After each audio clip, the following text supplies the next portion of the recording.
Welcome to I Heart Geek.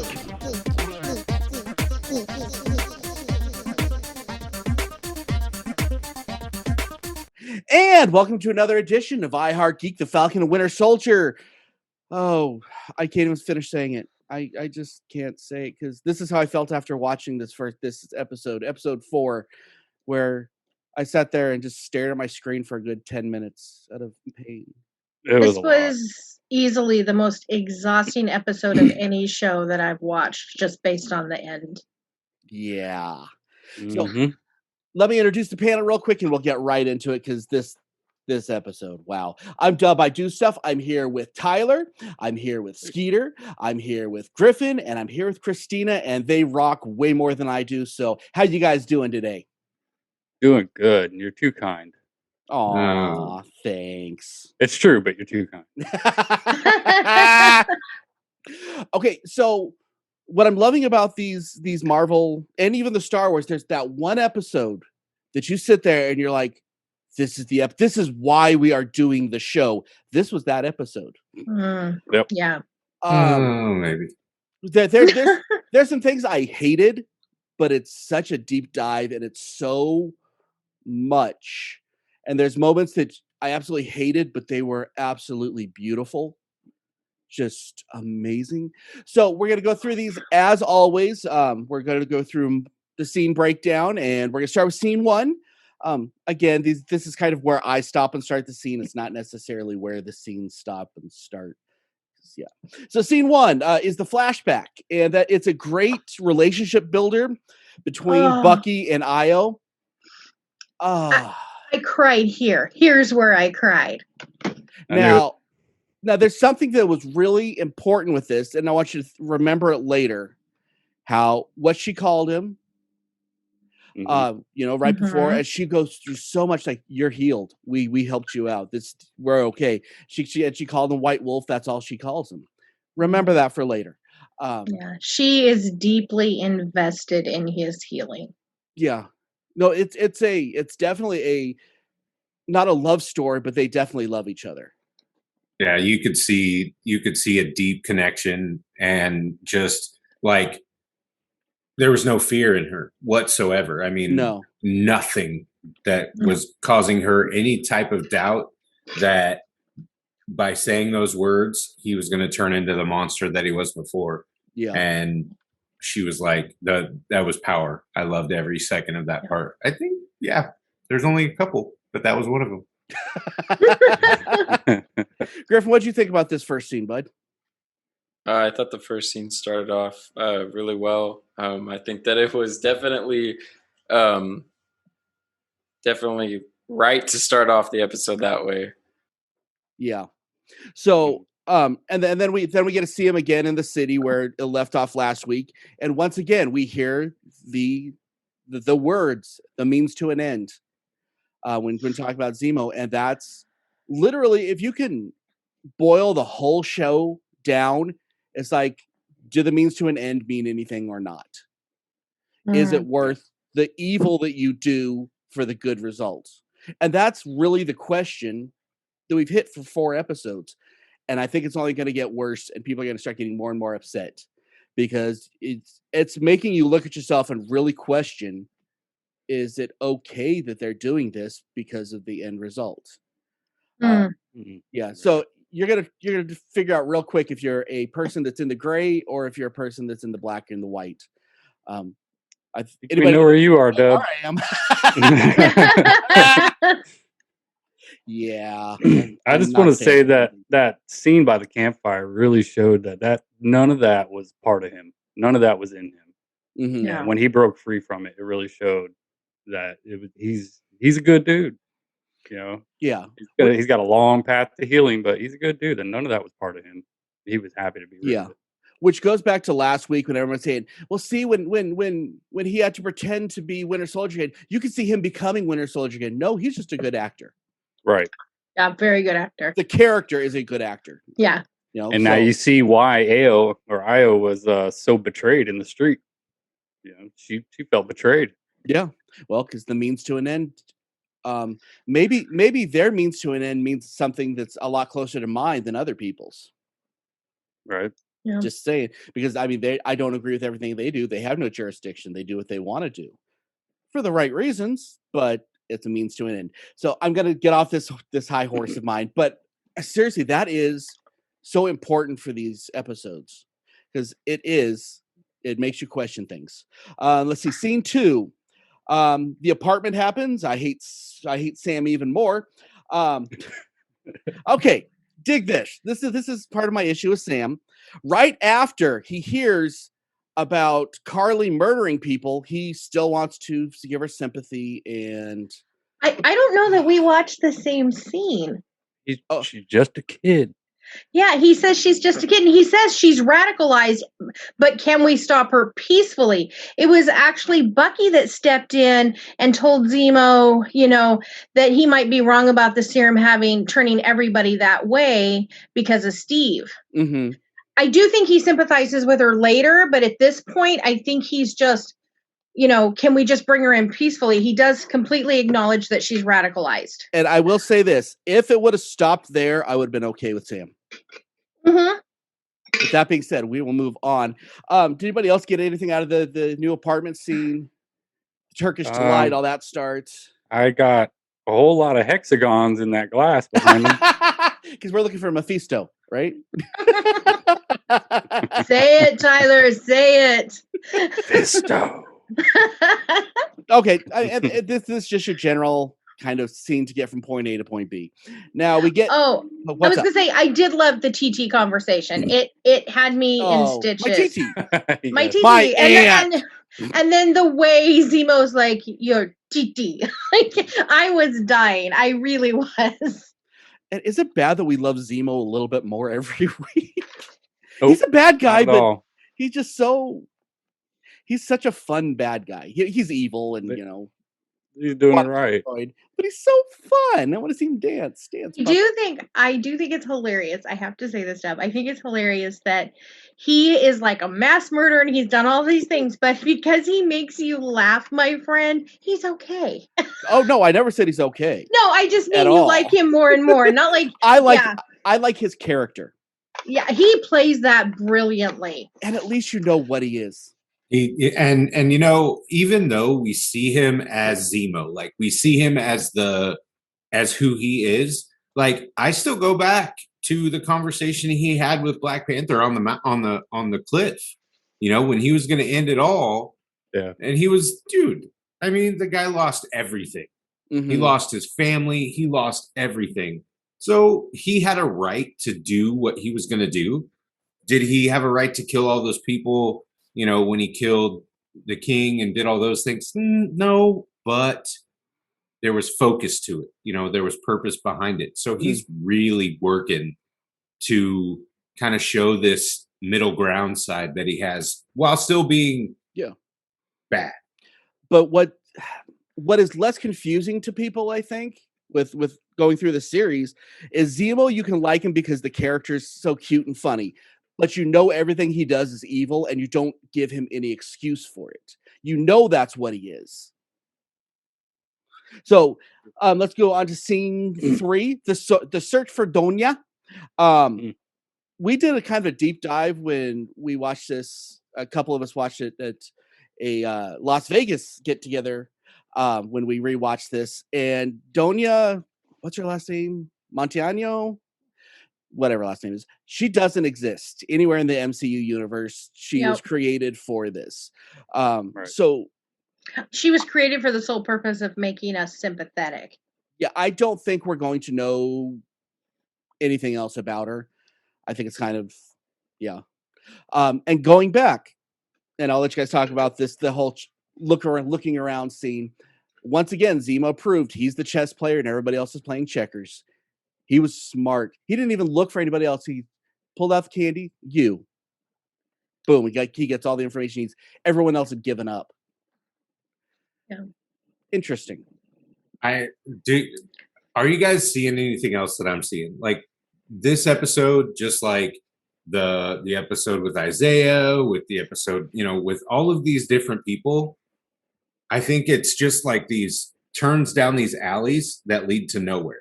Mm-hmm. Like they're throwing us on this trail. And I said this to Griff, you know, when we were watching, I'm like, okay, we both want to see more of Isaiah. Like, I want to see this dude, which I'm sure we're not, unfortunately, do something, but we're not. Yeah. Donya, what was her purpose? Like, other than to create a place for us to go find Carly and the rest of them, she had no purpose other than to make us all think that maybe she was getting the serum and it killed her. I don't know. Maybe she had IBS and she was just really bad off. I don't know. So this is one of those things that is kind of really causing my struggle with. I'm off and on with this whole series. I'm struggling with it bad. It's great, but I'm struggling with the misdirection. Yeah, I completely get what you're saying. Is they have some characters that they build this big hype up, and then it's nothing. Some characters that don't exist in our comic universe, and yeah, because I've been Googling a lot of them too. So I 100%, I'm with you on that. Because I'm getting frustrated with, I think, Wendell, you nailed it when you said earlier, they're trying to give us too much. They're trying to overcompensate for 6 episodes. Mm-hmm. And Yeah. it leaves it feeling very lacking in some areas. In some areas, And they're convoluted. brilliant. And convoluted in others. There's too much. Now let's go on to scene 4. And this is, again, more issues with Sam. I'm not going to go into it because y'all know my opinion on how gross it is that, yeah, he's not only defending the Flag Smashers, he's defending Carly in general after she was the one that killed everyone. This is, and I've said my piece. Now, this is where I do hold issue, because we can look back. Whoever is writing Sam in this series does not understand Sam from the comic books at all. And this is the writing is not great in this. I'm sorry, guys, it's true. I mean, it's a great show, but compared to WandaVision, the writing's not good. Yeah, And I mean, seem to some of understand it most of the other is. characters. Yeah. The writing for Sam specific is not good. It's not Sam. I agree with you 100%. And he's not. Sam was never namby-pamby. Yeah. And this is a real wishy-washy kind of character. And it's a struggle because I love Falcon. That was one of the reasons why I was like, I want to be on Falcon and Winter Soldier. This is not Falcon. And I think that's where it frustrates me, is that they're trying to make him too sympathetic, and he's more. Sam is probably the real Sam. That's what we're gonna call him now, guys. You're welcome. He is the closest to Steve Rogers, personality-wise, and his character and his heart. And they are just messing this up every step of the way. Griffin, we haven't heard from you in a minute. What do you think about the writing of Sam? I think you got something on this. You know, a part of, I guess I'll take it back to Civil War, because I felt like that's where they really shined. Like, they knew him in that movie. Like, I was team. This is everybody on this panel is gonna be, you know, upset, but I was like Team Stark the whole way, because I was like, man, like, they make a good point during that movie with the Sokovia Accords and all that. But Sam, like, when Cap was around, Cap was like, I'm going to fight for what I believe in. And Sam was like, dude, all the way. We'll break all the rules. We'll do everything. And I don't know. I agree. Like, one thing that I really liked in the episode is when he goes to have a conversation with her. I know we'll get to that. But he brings up, he's like, I have a background. Like, I used to work at the VA. Like, I can sympathize with her. And I'm like, I like that. That's something that I dig. I don't care how he's not taking action, because I'm one, like, I loved WandaVision. I love the complex stories. I love all that. But honestly, and I'll say it right now, I do not care who the power broker is. I don't care. I don't care if it's Sharon. I don't care who it is, because I don't care about it. All I wanted to see in the show was like Zemo helicopter scenes. No, that I expected that, but there's, like Dad said earlier, there's too many storylines that they're going down. They're trying to fit in it. It's like, I don't care who the power broker is. All I care about is, like, when Zemo's on screen, Sam and Bucky. But it's like, I swear, like, if this show ends on Sam and Bucky throwing the shield at the tree, and that's all we get, I'm gonna be unhappy, because that's like, you can't just go through this whole how they're writing Sam and then at the end just him finally deciding, oh yeah, I'm okay, I'm ready to be Cap. Like, I don't know, I feel like you have to gradually work up to it, and they're not. Yeah, I agree. There's too much going on. Like, I don't know. That's fair. That's it, and I can't disagree with what you're saying. Well, I can disagree, but I can't find fault with what you're saying. I'll put it that way. Right. I mean, I completely disagree with a lot of that, but no, I think that I think that Sam wants to rehabilitate, but I think there's a big difference between wanting to rehabilitate and forgiving and not holding accountable. I think there's a huge difference on that. So now the last part of this scene. Oh, I want to mention one more thing before the last part of the scene. I love they mentioned, well, he's going to do that stupid head tilt thing while while Zemo was doing it, and then just like straightens his head. He's like, "You caught my tail." Yes, that was epic. That was brilliant. It was a great moment. Somebody needs to make a GIF of that, like him doing. That would be awesome. Zemo's continuing to show how cunning he is, though. Yeah, Blythe, the way he gets the info from the kids and everything, and then go ahead. Hey, see those two guys? Those are bad guys. Yeah, this is between you and me. That was so good. He's manipulative more and more. Yep. He's staying in character. Okay, yeah. Technical issue. I don't know if you noticed, everyone just moved to a different place. We're playing musical chairs, and no one got kicked out. So musical Zoom. That's the thing. Now, the final part of this scene was the phone call to Sharon. Okay, the plot thickens. She may not be working for the power broker, but she knows exactly who it is personally. Mm-hmm. I don't think there's even a question on that. Working else with power broker. Okay. Do you think she is? I think it's possible. Yeah, I think there's a real good chance. But Peter, go ahead. Finish up. But the power broker may be somebody we don't suspect. So maybe it's somebody she didn't mind working with. Maybe it's if they want to go completely away from the comic books, maybe it's a little Nick Fury. I just threw that name out of nowhere, but yeah, anything to get him away from being a Skrull. Skeeter, you had something to say on that? I fully think that we're looking right at the power broker. Sharon's got a huge amount of firepower. I mean, look at everything that surrounds her. She gets back in the car with somebody that we have no idea who it is, and she says, "We've got a problem." Yeah. Actually, 3. So, like, who's we? But I feel like she's walking around too free. She's not afraid of anything. She's got a lot of hired guns. Dude, I think that they're going to show us this, or Steve's not on the moon. He's the power broker, or he is on the moon and doing it from there. Just saying, I don't think that's it, but I think they are. I'll be surprised if they don't blow our minds at the end. But yeah, she's definitely got some serious connections. Yep. Okay. Scene 5. The first viewing of the new super soldier serum.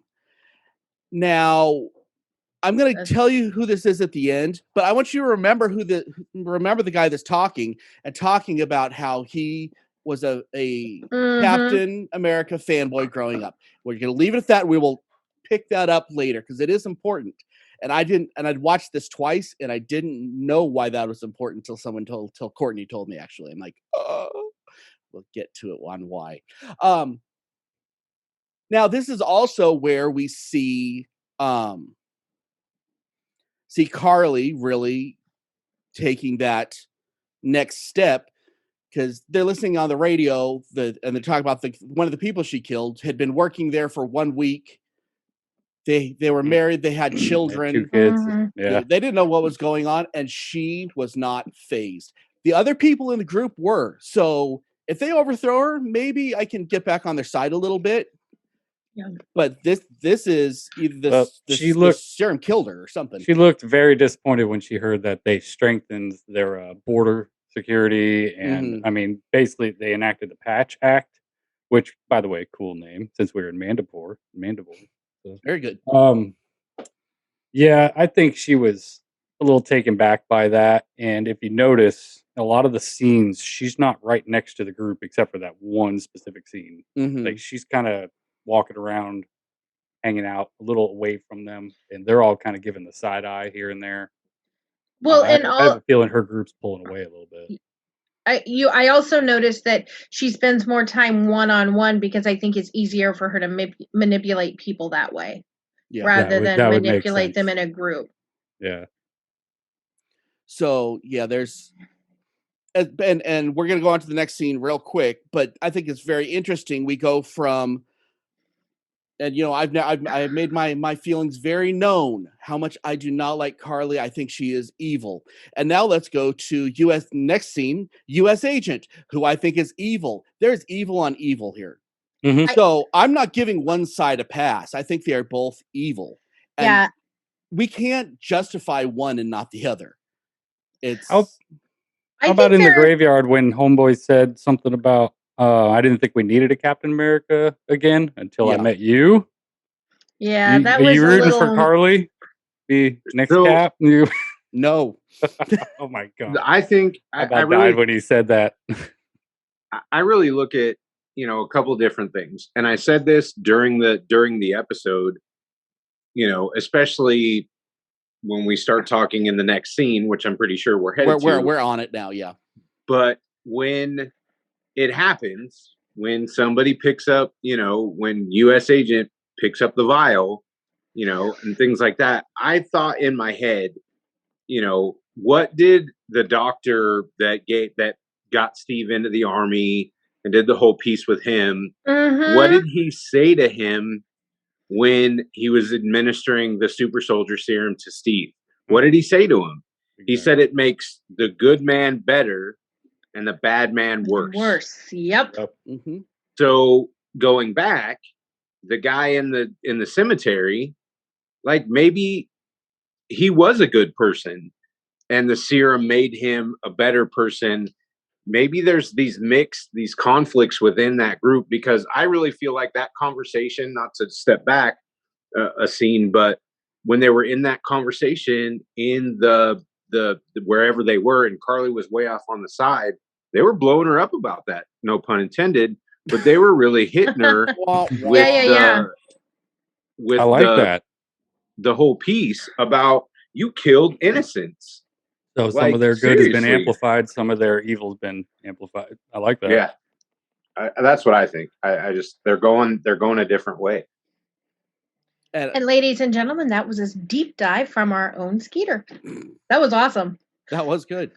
So now we're new Captain America. We got the meetup and we go to the funeral.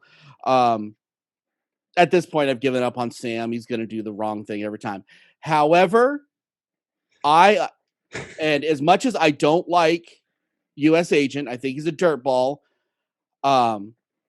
I can see why he would not want him to be alone after he's seeing all the sympathy. I can understand it now, but I can also understand where Sam's coming from, because Sam is a VA. He deals with vets that have gone through hell. I get that. He can probably have some insight. I'll put it that way. But I can totally see both sides on that, and both sides being completely wrong. There wasn't a right answer on this. Well, the bottom line is Carly and Walker are on the same path with opposing views. Two sides, same coin. Yeah. I don't think Walker cared one little bit about why Sam wanted to talk to her alone. I think he wanted the glory of being the one to bring her down. 100%. I agree what you're saying, like that Sam shouldn't have been alone, but I don't think it should have been Walker. And I do think Walker just guns blazing, didn't care who got hurt as long as he got the glory. He was making progress, though. Is anybody else going to have the conversation about the conversation between Walker and Battlestar? Well, have we not gotten there yet? No, we haven't got there yet. We haven't gotten there yet. Okay. This is after the. Actually, it should have been in this scene, shouldn't it? It's right after. It's right after this. Right after this. Yeah. Oh yeah, because they have to pick it up. Okay. Yep. So, but I think this is the whole funeral scene. I think is pretty important. I think it's interesting that she didn't run. I think it's interesting because I think that she sees how much sympathy Sam has, and she thinks he can turn him. Oh, absolutely. And I think she probably could with another 10 minutes. Well, I think he was having just as much influence on her because he set her up to basically admit that she was on the path to supremacy. Mm-hmm. And she's like, no, that's not what I meant. You tricked me. So yeah, I agree with that.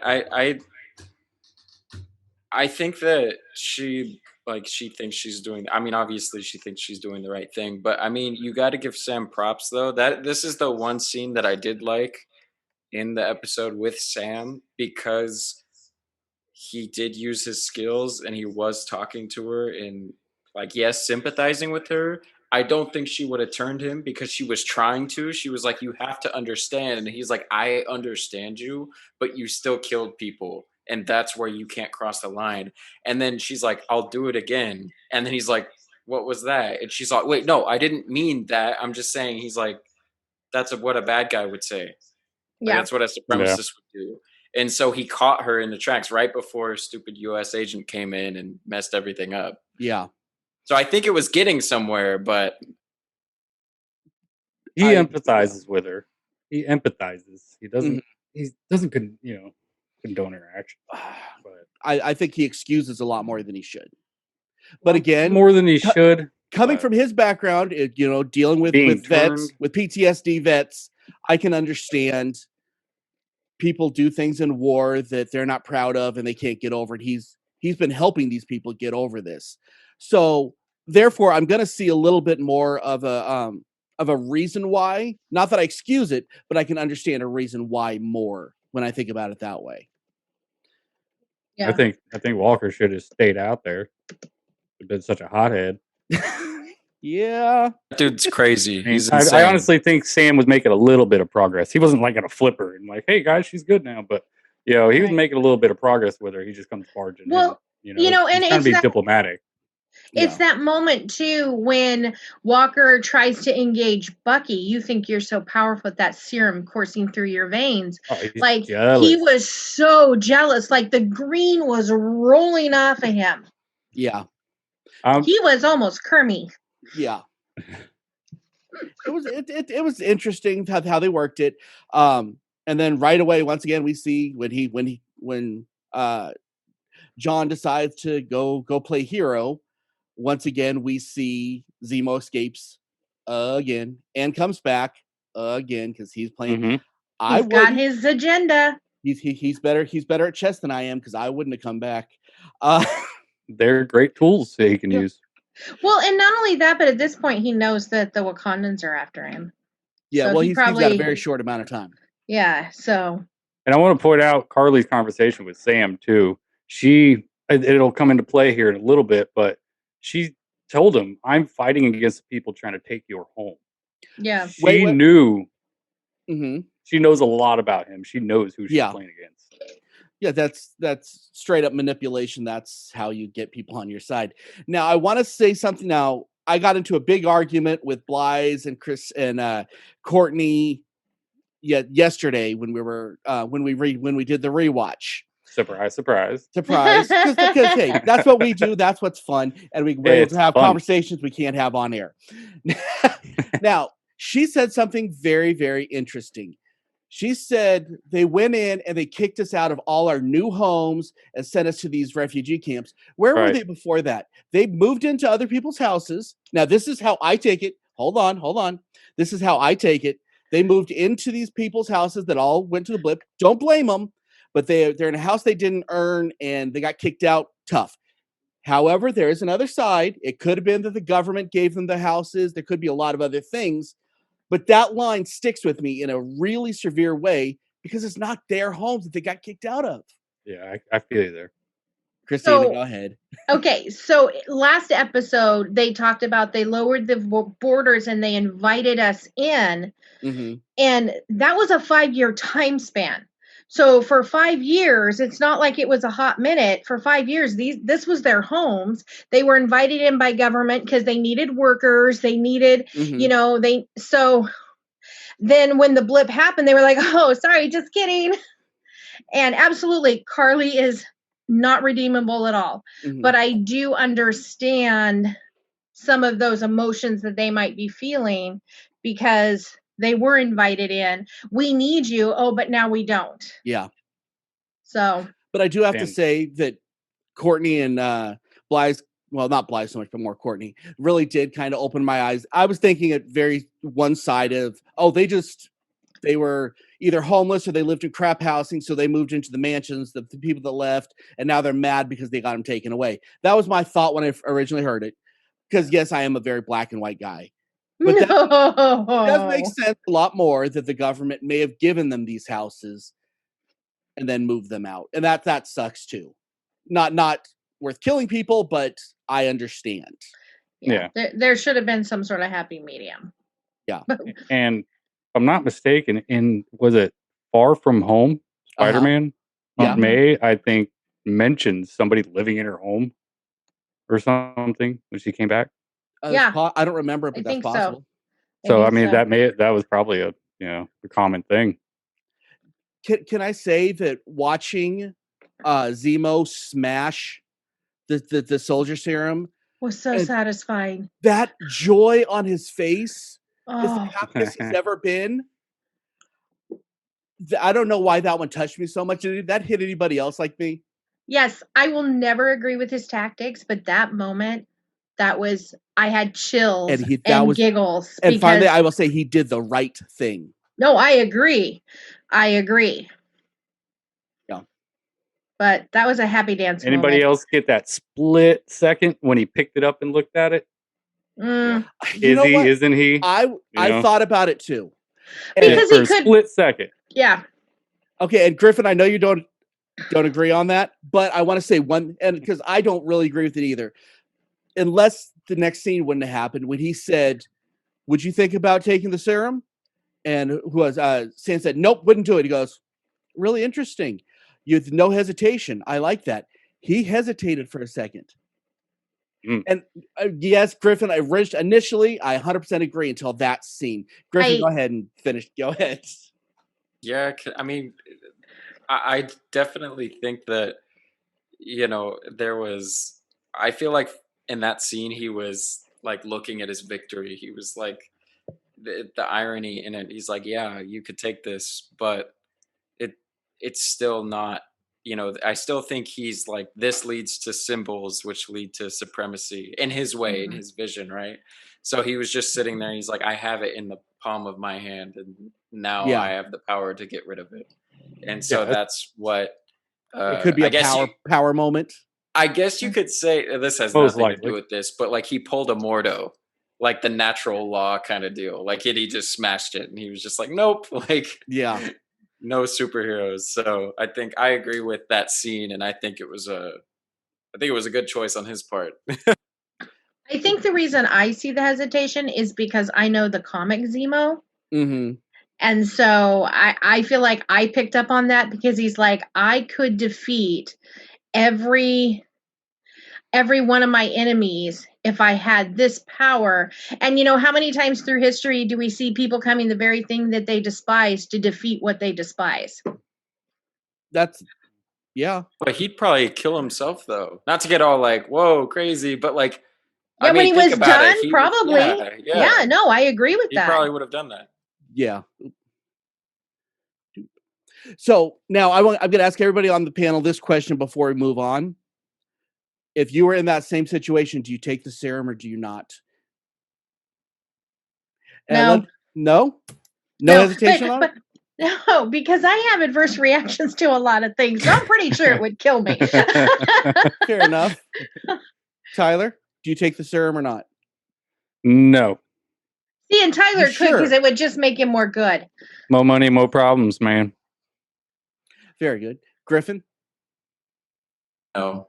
No? Wow. Skeeter, would you take the serum? I think I'm kind of a good guy. But that's my personal opinion on myself. So I guess a lot of people think I'm pretty decent. So it would make me it would turn the good stuff in me better. So yeah, I'd take it.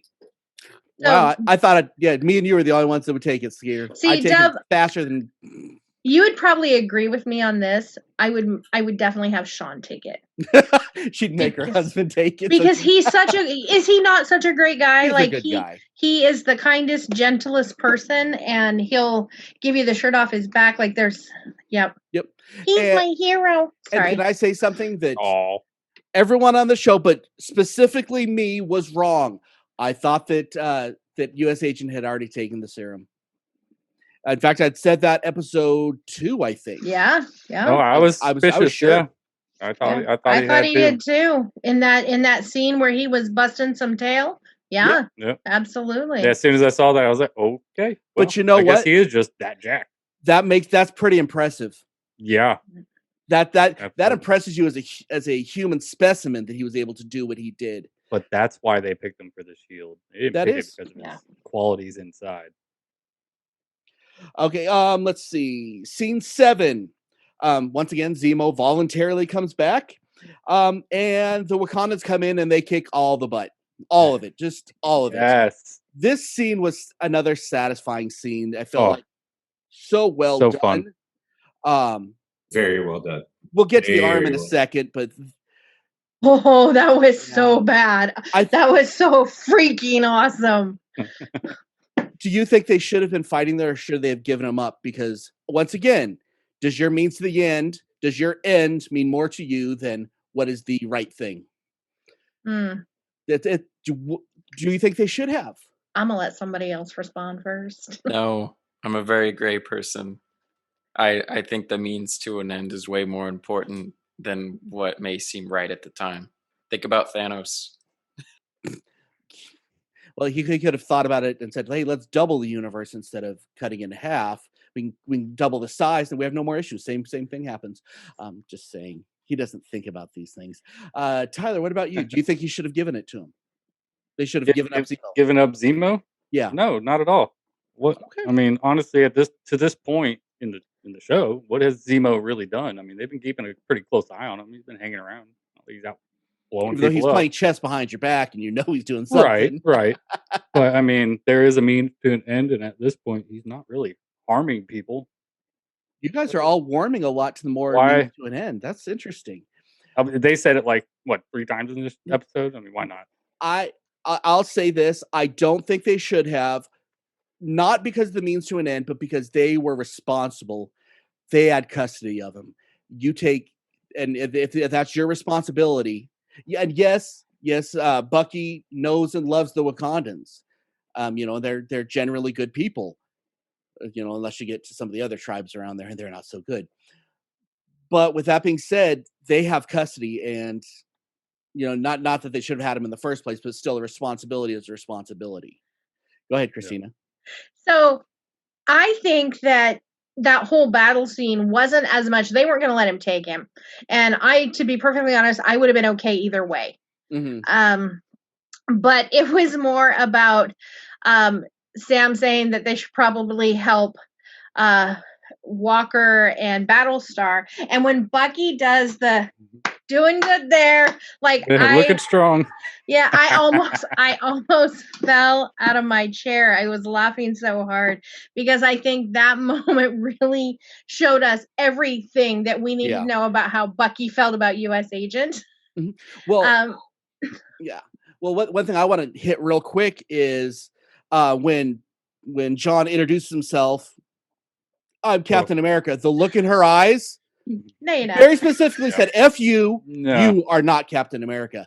I know Captain America. I know the symbol of Captain America as well. Mm-hmm. You are not it. And that was a weenie shrinker. It was like, I couldn't think of a better way of saying that, but I think that's she said so friendly. Much in one single look. Absolutely. Mm-hmm. Yeah. That's why we love Io. So and this is also the moment that you see that He may discuss it later, but that's the exact second that John Walker decided to take the serum. The second he got dropped, like it was nothing. Because that's what he he saw it on his said. face, and then he said it at the end. He said they weren't even super soldiers. And it was like, yep, you got ruined. Like, I was like, yeah, he's gonna take it. Now, like, I think he would have anyway. Yeah. But I think this that became was the decider for him. Yeah. Yeah. And honestly, if in the same situation, I could totally see doing. If I was him, I would see probably doing that. And this is where we prove what we said in the first episode when we were talking about the whole Good Morning America. I studied Steve. I followed Steve. I like to model myself after Steve. Like, this proves, and the whole next portion proves by him like being I mean almost not even conflicted about taking the serum. You could tell that he's gonna do it, but I don't know if in the back of his mind he's like, I'm not that person. I'm not actually Steve. I just followed this dude. I was a fanboy, and now they're making me this guy because I jumped on a few hand grenades with a specially made helmet, where Steve jumped on a hand grenade with his own body. So there's a difference. Huge. Thank you, Skeeter. Thank you so much. I honestly think that's why he's following the Flag Smashers anyway. He's trying to apprehend him. I mean, yeah, he's given the assignment, but his end goal was get a hold of that. Mm-hmm. So when she took the arm, did you think she was going to keep it? I did. Oh, yes. I absolutely did. It would have been terrible for the show, but for the moment, it would have been perfect. Oh, that was a moment there. Did you know they could do that? No. And then he resets it like in the Winter Soldier. That was awesome. Yeah. I thought that was actually a character builder moment on that, because he's not so invincible. He's a lot weaker than he thought he was. Yeah. Now, again, this is me and Courtney went back and forth on this. I feel like when she addressed Bucky when she left, because every other time she's ever addressed him, it has been White Wolf. White Wolf. At that moment, she said, "Jane." I forgot what I'm done with you, James, basically, James. Mm-hmm. And the look on his face when she said it, he was being excommunicated from Wakanda at that moment. I feel like Courtney disagrees, and I want to throw that out real quick. She completely disagrees because she says no, it's because they love each other so much. I don't see that as the case. I think he's being literally tossed out. Courtney's my girl. I don't think he's been excommunicated yet. I think that was a warning, because I feel like if he was, she would have taken the arm. So I feel like this is like, you've now crossed this line, buddy. What are you gonna do? Yeah. What does everybody else think? Do you think that was the end for him, or was that just a disappointment thing? I lean towards he probably not excommunicated from Wakanda, but I think that was her way of saying, you know, you're dead to me. You know, she can't trust him. Yeah. So if she betrayed him, I mean, look at that moment in the woods. You know, you don't get too much closer than that in the MCU. You know. No. So, Skeeter, I feel like it wasn't excommunicado. I mean, he's still in the club, for sure.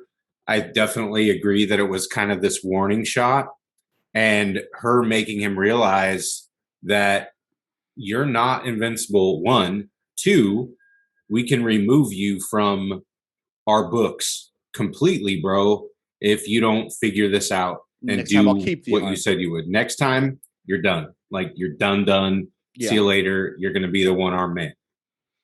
Griffin, you get the last word on this one. Yeah, I'm more of what I didn't really take too much from that in this episode until now, but I think that I feel like the Wakandans are very like caring towards like their duty, and so I didn't really pick up that like kind of maybe a romance there, which that'd be cool if there was. By love, I don't think it's a love. No, I think that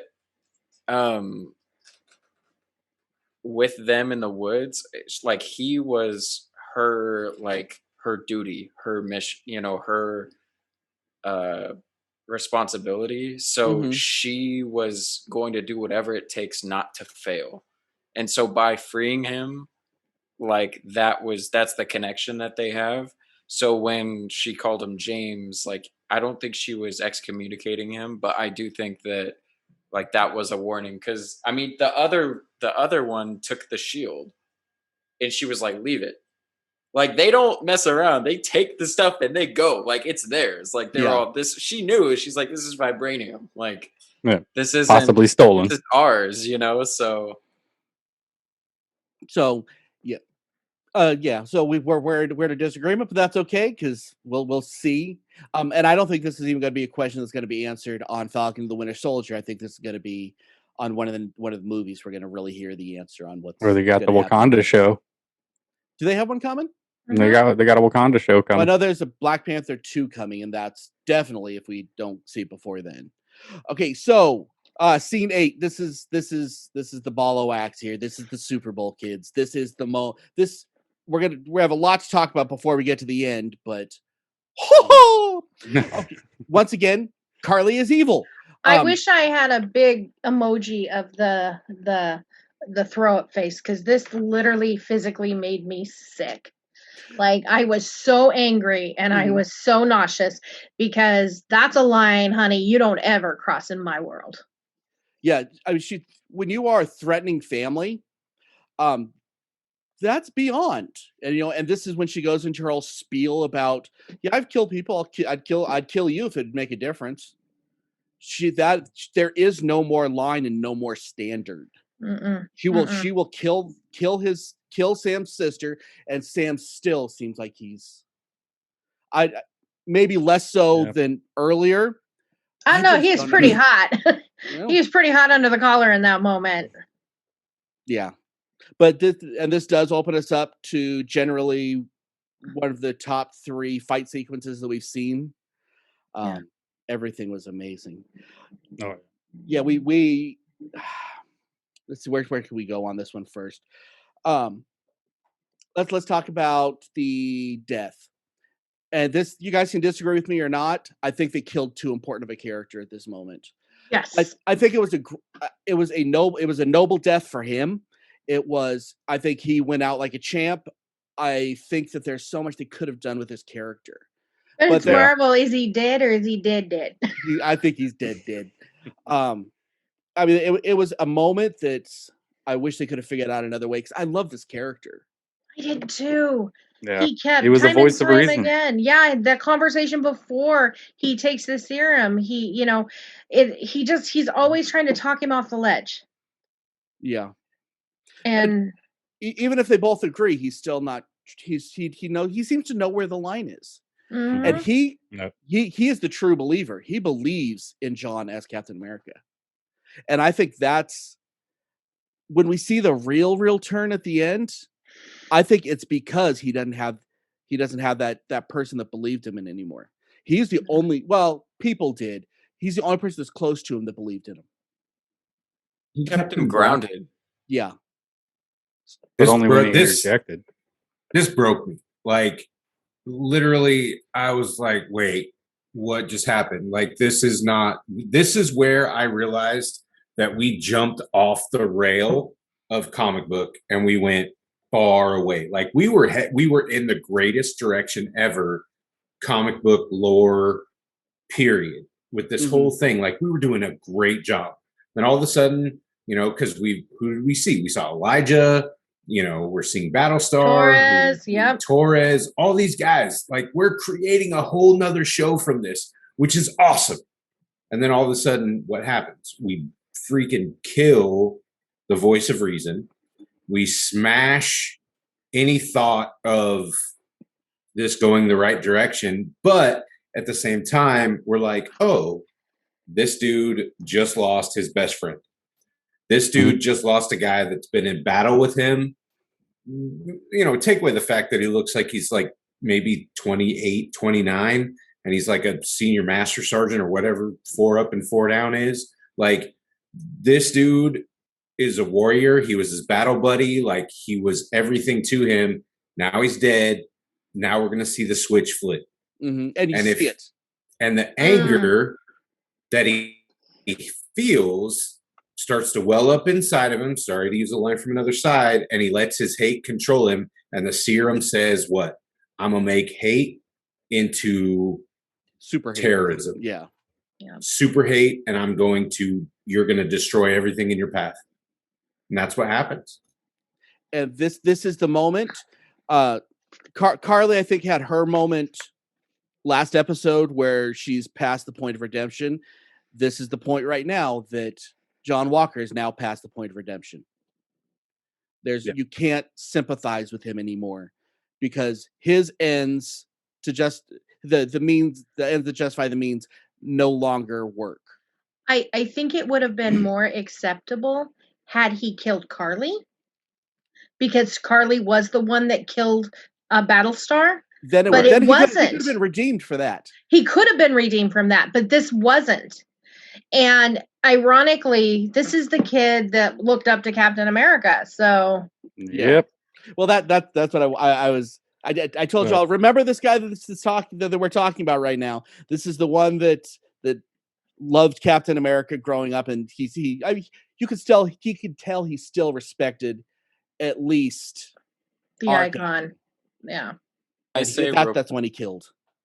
Can I say, I know we're probably getting into the scene, but can I say how well done when Battlestar gets that, in movies you say, oh, he got killed or oh, he died. Like he was snapped neck, did his thing. And I love the silence. Like everybody stopped and no music. In the scene after, I'd love to say, I know, Dub, you're going to get into it, but the chase, the dude who loved Captain America, looked back and they drew it out.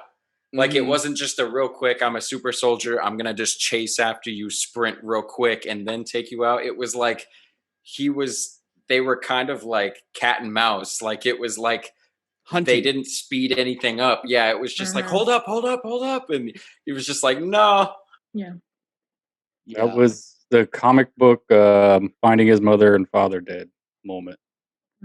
When John Walker lost it. And while I may be able to understand why, there is no more redeeming. No. Yeah, the only thing he did through this whole thing that was like Cap was when he jumped out of the window instead of going down the stairs. Superhero landing. Now, before we get into this ending scene, Tyler, I want you to talk about a little bit how watching this has, after reading the comic books, has really helped improve the way you watch this show. Oh, absolutely. Yeah. I mean, before we get this last part, I would be viewing this from an entirely different viewpoint, and there'd be a lot of things that the dots wouldn't connect. I'd be lost. I'd be waiting for all these little videos coming across. But what did that mean? But watching it, it's just like instantly. I'm even calling out things. My wife's like, "Wait, you really think so?" I'm like, "Yeah, watch it." And boom, it was who will soon to be Patriot. When he answered the door, I'm like, "Oh, they're going to Elijah," and all this, and yeah, it makes a big difference when you read the books. A little bit of the source material. You have these stories, these characters, in the back of your head, and then you start seeing them. It's even better. It's so exciting. Yeah. And we got Tyler hooked on comics. Well, that's why I wanted to bring this up. I'm hoping. Well, I dabbled, but man, I'm hoping some of our listeners. You're gonna have me on a show, deep dive time. I'm hoping some of our listeners take this example. How much these are actually setting you up now to actually read the comic books. I don't think the movies did it justice as the TV shows are. Yeah. But and Tyler just kind of looked at comics here and there, and now he's deep diving. Because you find something that interests you and you just go for it, this is going to improve your viewing experience. Absolutely. It's going to make it a better show. And I just wanted to hit that before we hit this last scene, because we're all going to probably go pretty dead quiet in a second. I'm starting to see that, the way they do these shows. That's why I've mentioned in the past, I give me all your movies like this, 6 episodes, 9 episodes, 10 episodes, because it feels like you're reading a comic book, the way they can structure things and everything. You're reading it's a movie made by comic book writers is what it feels like. Yeah. Except for now, Sam, I know, because that was now I can, I can also vibe with what Skeeter was saying earlier too. How it's like, don't take us down this road and then just end it. That does get frustrating. Yeah, but I do say if you're interested in one of these shows, check out some of the source material, and we'll help. If you have any questions on what should I be reading, put it out on our Facebook, put it out on our Discord, put it out on whatever you talk to us on. We're here to help. We will definitely help you find the path of, well, these are just the major ones. We're not going to give you, you're not going to have to dig so deep that's like, well, I'm $100 in. No, we'll show you how to get there cheap. But if you want to. Yeah. Well, that's where the addiction ends, Okay. There's key points. Yeah. Key points you can read. So let's talk about the kill. First off, cinematography in a strictly cinematographical, there's no other word for it that I can think of, view, that blood on the shield was one of the most powerful images I've seen with Marvel since that's the kind of reaction I had when what was it, Iron Man, when you see Thor's hammer on the hidden scene, the post-credit scene, that just like everything in you jumps up. That's how I felt with this scene. That's the first time since then that I felt that. And it was horrible and beautiful and gut-wrenching and sad and exciting. And it was, I can't even begin to process the emotions I had on this. And I would like for y'all to kind of process your emotions on this. We're going to start with Griffin. Tell me about what was going on with you as you watched this, the blood drenching, and you go to the cameras, you can talk with whatever you want, but tell us what was going on with you, Griffin. Of course, yeah. So the cinematography in that was certainly the best part of the episode.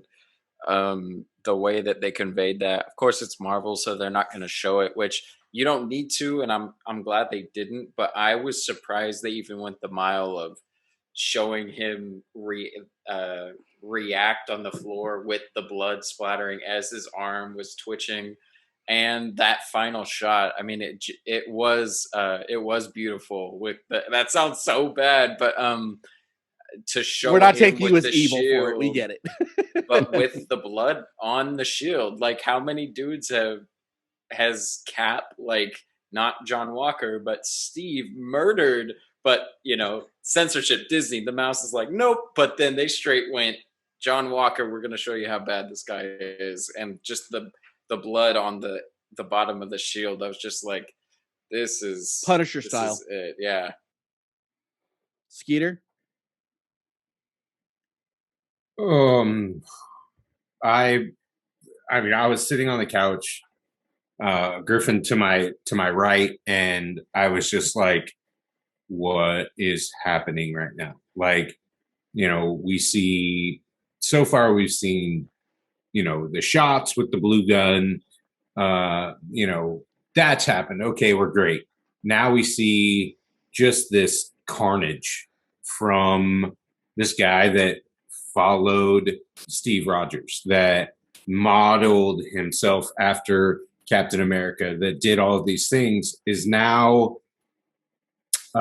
exacting revenge for the loss of his ride or die.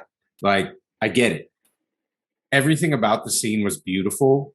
Everything about the scene spoke to what would really happen. Like, now, globally, you are going to see John Walker become, Captain America is now going to not be Captain America anymore. He's going to be wearing the black. Yep. He just lost billions of people across the world because of this guy right here just said, oh, wait, what's that? He just literally said, you're done. I'm done with you. Like, I'm going to kill you, and it's going to get televised. Yeah. Well, I'm going to hit. Yeah, well, let's hit you first. Christina, go ahead.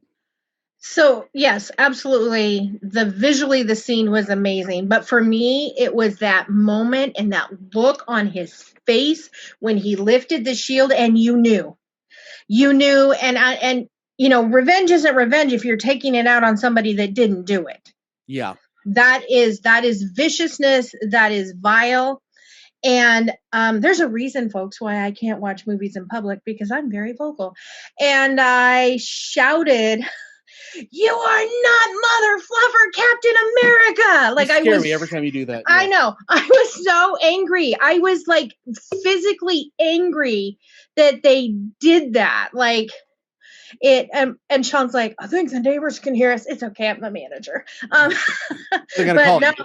right? No, I was angry. Like, I had chills. I was nauseous. I was angry that they chose to do that, but it was the right decision, because that's exactly who U.S. Agent is. Yeah, he's the Punisher. Pretty much.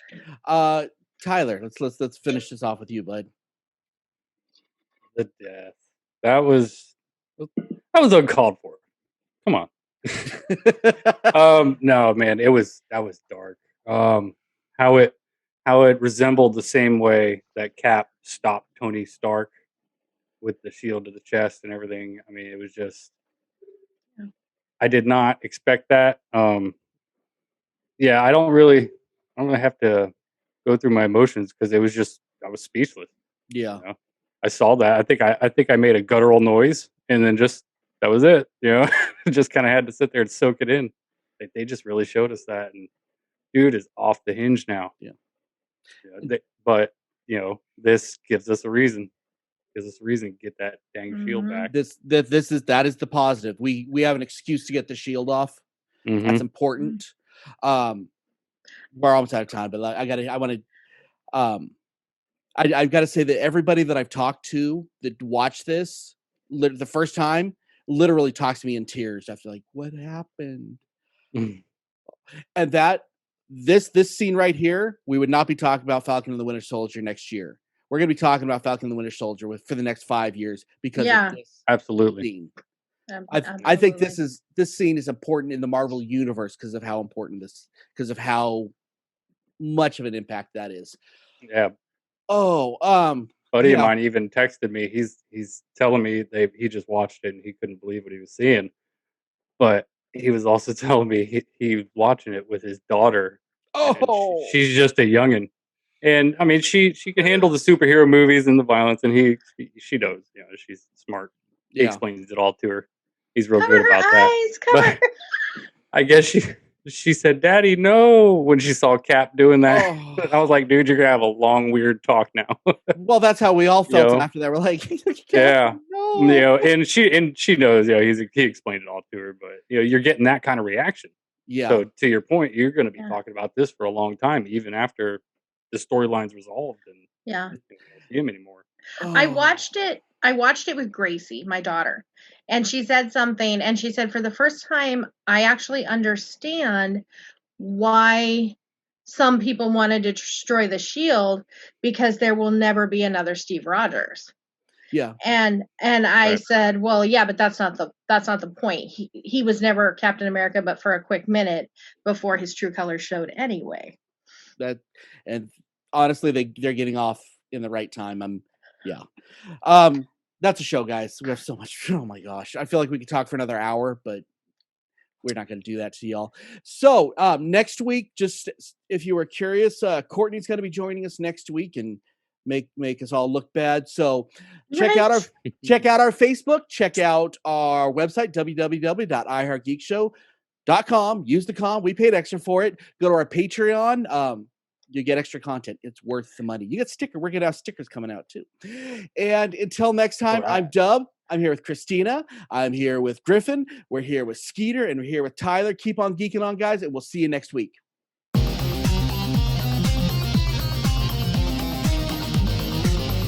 You have been listening to the latest episode of the iHeart Geek Show. Make sure you visit our website at www.iheartgeekshow.com. Make sure to follow us on Instagram, Twitter, and Facebook. And if you check us out on YouTube, make sure to like, comment, and subscribe. And keep on geeking on to all of you geek rock stars.